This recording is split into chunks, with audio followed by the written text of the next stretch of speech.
Morning, everyone. This is Jay Mann here with another episode of Java with Jay. I have Sheila Stells from Medi Hospice joining us. Welcome, Sheila. Thank you. It's wonderful to see you again. Sheila and I go back pretty far. She was one of the first people I met when I started the Amada franchise here in Richmond, Virginia. She's been always just, top-notch, experienced, compassionate and kind, and so helpful for me along the way in educating me. I've learned so much from you, Sheila, and I hope that we can share more with our audience today, specifically around hospice. You've worked with Medi Hospice for many, many years now, and I know that you've seen the space. You encounter families all the time that have a lot of questions. What are some of the biggest misnomers around hospice, and what are you faced with as you're helping these families? So I think the number one thing is understanding what hospice is. Okay. And it is a covered benefit that is paid for by Medicare, Medicaid, and even most commercial insurances. And it is for someone who has exhausted treatments for a life-limiting illness.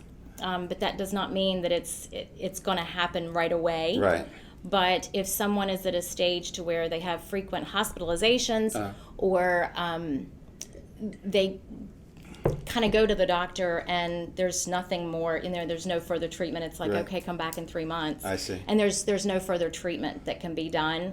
And people are continuing to decline, it is a great help for families. Right. So I think getting past that word first is very difficult, and understanding that it is not something we don't determine how long someone has. Right. We just help people get through to that journey. To that, what is their biggest concern about going on hospice? Is it kind of an admission that the end is going to happen sooner than they expect? And what are their fears, and how do you help overcome that? I think that's a big part of it, definitely. Okay. And of course, them wondering how much is this going to cost? Right. What kind of services are we going to have? Okay. They don't want their loved one to know that it's hospice. Interesting, right? Because again, it comes with a stigma. A stigma that goes along with it. Absolutely. So. Sure.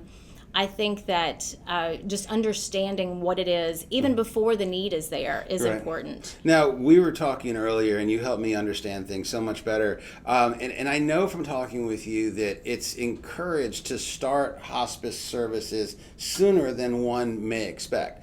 What can a family expect if they do go on services sooner than they think they need it?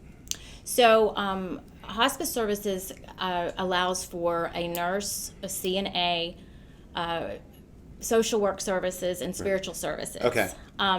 And all of that goes around being led by a physician. Okay. The doctor is available for us to reach out to 24 hours a day. Okay.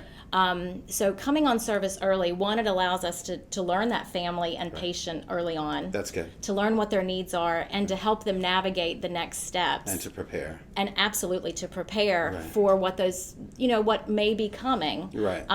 Because there's definitely different symptoms that come along. Right. And our goal is to treat the symptoms and to make life as best as it can be. Sure. To look at quality and to allow people to have, to have dignity. Exactly. Along the way. Yeah, and I've seen you at work, I've seen your team at work, and just such a wonderful, compassionate, and kind group of people, very competent and able to provide that comfort in a difficult time for families. I know you see a lot of different dynamics. I appreciate everything that you've taught me and our friendship and relationship over the years, to where we can understand more and help share that information with other patients. I hope that this has been helpful for our audience today. Sheila, thank you so much for coming in. It's great to see you again. Thank you. This is Jay Mann from Amada Senior Care signing off on another episode of Java with Jay. Thanks for coming. Bye now.